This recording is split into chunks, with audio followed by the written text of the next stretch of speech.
Something a little bit different, moving from astrophysics to what has been deemed heliophysics, but is also a little bit planetary. I'm going to be showing you some measurements from the Artemis spacecraft, one of the two Artemis spacecraft. As you heard on a couple days ago from Vasilis Angelopoulos, these guys have now gone into lunar orbit, but I'm going to be showing you some data from before we got into lunar orbit, from an early flyby. So here's where we were, the cartoon version on the bottom and the data version on the top. We were in kind of an interesting and unique location, which was that the moon and the spacecraft were in the Earth's magnetotail, deep in the Earth's magnetotail, in this kind of quiet environment, protected from the solar wind and everything. And in particularly, we happened to be situated on a magnetic field line which connected to the moon on one side and to the Earth on the other side. So we're in this strange sort of shielded region with the moon on one end and the Earth on the other. And these top two diagrams, what these show, this line is the trajectory of the spacecraft, and these red and blue lines are magnetic field vectors extrapolated towards the moon. And as you can see, we came along here and we hit this long period here where we were magnetically connected to the surface, pop out the other side, and then later we entered a more turbulent region, and I'll also show you some data from a brief period of connection here. So just to set the stage for you, this is almost a day of data. You cannot see the features of lunar origin on this one, but just to set the stage, what you're looking at here, the top two panels are ion and electron energy flux as a function of time and energy. And then this is magnetic field in this third panel. This is the linear distance from the spacecraft to the moon, to the center of the moon actually. But of more interest is this parameter down here, which I'm calling a magnetic impact parameter. And what this is, if you take the magnetic field vector you measure at the spacecraft and just extrapolate it, you see how close it gets to the moon. And this red line is the radius of the moon. When this black line dips below the red line, that means you're approximately magnetically connected to the surface of the moon if the magnetic field is straight for that whole distance. So you can see that there's this long period here of connection, which happens to be in this region in the tail lobe. There's not a whole lot of plasma here. The magnetic fields are very steady, characteristic of the Earth's tail lobe. And then there are a few more periods out here once you get into this more hot plasma, more turbulent magnetic fields, characteristic of the plasma sheet. And I'll be showing you data from this period and from this little blip. Before I show you that data, just kind of a cartoon view of what's really happening here to guide your intuition on this. It's an interesting kind of scenario because you can have plasma coming from multiple directions, and in fact we saw plasma coming from both directions. There's some low energy plasma coming from the Earth. I'm not going to talk a lot about that, but it's always there. But more importantly, I'm going to be talking about this warm plasma, which I've got here in the orange arrows. And it turned out that the main source of this hot plasma was downstream of the moon, on the other side from the Earth. It's flowing inward towards the Earth, coming ultimately from the solar wind or perhaps some deep tail reconnection site. The origin's not important for our purposes. But as this comes towards the Earth, it's blocked by the moon, and you get a plasma shadow on the earthward side of the moon, which is where the spacecraft is. And then this plasma can actually go all the way in, and it can reach the Earth's magnetic field. The Earth's magnetic field is a very good magnetic mirror. Most of the plasma that goes in and makes it to the Earth's magnetic field will reflect and come back at you. So you can have reflected plasma coming back at you, and so you can have also a shadow in this plasma that's coming at you from the Earth, which is really plasma that was going towards the Earth, reflected and coming back at you. One more subtlety is that these magnetic field lines are not sitting still. They're actually marching sideways across the tail. And so this shadow of reflected plasma can be offset from the shadow of directly incident plasma from down the tail. And we saw both of these shadows. Finally, you can see a lunar source of plasma, and I'll be discussing that as well. So here's some data. This is this first period in the tail lobe. Again, the top panel is this magnetic impact parameter, I'm calling it. And where that dips below the red line, you expect to be connected to the lunar surface. And you can see that something happens to the plasma there. I'm just showing electrons now, and what I've done is I've separated the electrons into those that are going towards the moon from the Earth and those that are going towards the Earth from the moon. And what you see is if you look at the third panel down, the earthward traveling electrons, those guys mostly drop out every time you're connected to the surface, which is what you expect to see because there's this tailward source of plasma. It's getting blocked by the moon between you and the spacecraft. So that's all as you expect. Now, one thing that's very interesting is these little dropouts in the plasma that's going moonward, coming from the Earth towards the moon. Now, what that really is it's plasma that was originally going earthward, it's mirrored, and it's coming back at you. But that's also dropping out at a couple of times.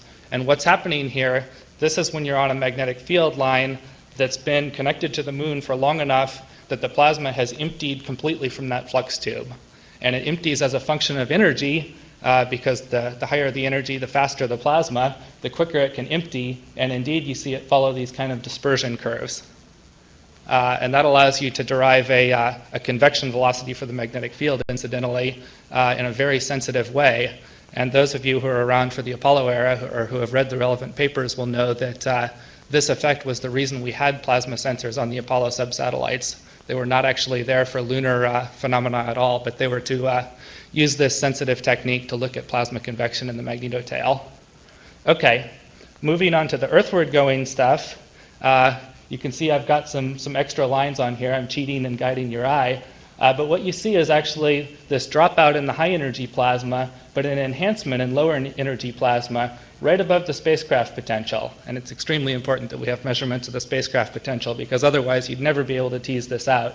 But you may not be too impressed by this. It's not too high flux, but it's high enough flux that it cannot be reflected plasma. It's something that's coming from the moon. And what we think it is secondary electrons from the surface, which are getting accelerated up to the spacecraft by a potential drop between the spacecraft and the surface. And you can take that and derive what the lunar surface potential beneath the spacecraft is, and it's 40, 50 volts negative below the spacecraft. This is very much like we did with Lunar Prospector, but it's from about 100 times further away. Moving on to the other interval that I said I would talk about, now we get into a hotter plasma environment in the plasma sheet, and now I think you can really see this beam of electrons coming up at you because it's much higher energy. Now I think you'll really believe there's a beam there. And that beam is corresponding to a surface potential of something more like 300 to 400 volts negative. So now we're getting up there in this hot plasma environment. It's interesting to note that this magnetic impact parameter doesn't precisely correspond to the region of plasma blockage here, and that's indicating that there's some field line curvature. And that's all very consistent because in the plasma sheet, the field lines tend to be more curved and more dynamic. So that's kind of the overview of the two time periods. I'm going to show you now a couple of distributions. I don't want to spend a whole lot of time on this, but just to prove that we have more than kind of energy spectrograms. What these are spectrograms of differential energy flux and color versus pitch angle and versus energy. And the pitch angle is a parameter that tells you where these things are going relative to the magnetic field. So in particular, everything on the top halves of these panels are electrons which are going down towards the surface. Everything below 90 on these panels are electrons which are coming back up at you from the surface. And the most interesting, there are two interesting things here actually. One is that there's a boundary here between a hole in the distribution and reflected electrons. And this whole of the distribution is, of course, electrons that were going down, hit the surface, and are now not coming back up at you. There's a void of electrons that could have been reflected but weren't because the fields aren't strong enough. And so by fitting a function to that boundary, you can derive both the magnetic field ratio between you and the surface and the surface potential drop, the potential drop between you and the surface. Together with that, when you know what the spacecraft potential is, you can back out what the absolute potential of the surface is relative to the local plasma. And that's what we've done here. In this case, this is from the first interval. This is a 40-volt negative potential. From the second interval, this is a 200-volt negative potential. And the other feature of note is this beam of secondary electrons coming up from the surface, which has an energy precisely corresponding to that potential drop. Okay, so why do we care? The reason we care is because we've had this cartoon of lunar surface charging for a long time, and this is the basic idea. The cartoon view of this is that the day side is always going to be charged positive. And the reason we always thought it should be charged positive is because there's photo emission. photons hit the surface, they liberate photoelectrons, and that flux of photoelectrons should dominate over any plasma current. And so the simple view of this says the day side of the moon should always be charged positive, just like a spacecraft. Spacecraft tend to be charged positive in sunlight. But our measurements are not agreeing with this.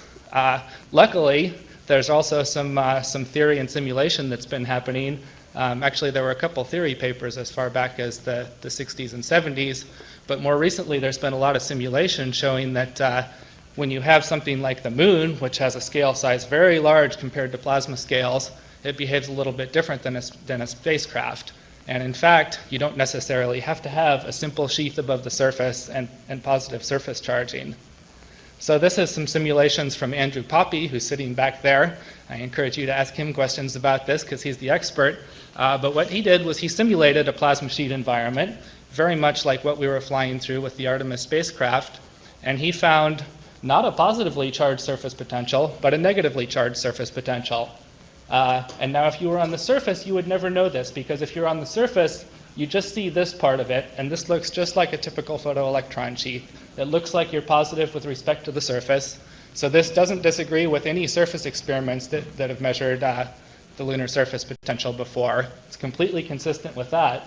But what those experiments couldn't see was this other double layer sitting up above you, and the fact that the zero, as you will, is sitting way up above you, above that sort of photoelectron sheath near the surface. And there's a potential barrier here formed by space charge, which traps most of the photoelectrons over here, reflects most of the incident electrons over here, and it allows your surface to float much more negative than you would expect. And so that's what we think we're seeing. And there's some encouraging consistency with the data, because what you see here is runs for a number of different electron temperatures, and you see that the magnitude of the surface potential is closely related to the electron temperature. Here's our data. Here's the surface potential that we infer from our data against the electron temperature. And you can see that it's roughly linear dependence. Thank you. This is my second to last slide, I think, so I'm right on time. You can see that there's a roughly linear dependence of the potential that we infer from these measurements on electron temperature. So that's good. It's not perfectly linear, though. If it was perfectly linear, all of these points would be at a value of 1. But what you can see is that there's some dependence on solar zenith angle. And in fact, there tends to be lower surface potentials relative to the electron temperature at lower solar zenith angle and higher at higher. So this is something that has not been looked at too closely with the models, unless Andrew's done some runs he hasn't told me about. But it's something to investigate in the future and something that we don't yet understand. And one more thing for the future, what happens over crustal magnetic fields. Of course, they're going to have a strong role to play in this. During this particular time, we happen to be over a region with no magnetic fields. Okay, so conclusions, the moon's really interesting. There's a lot of plasma physics there, and we don't understand everything as well as we thought we did. I haven't said anything about dust, but if this controversial lunar dust is floating around above the surface, these electric fields are going to have a lot to say about it. So I'll conclude there. Thanks. Thank you.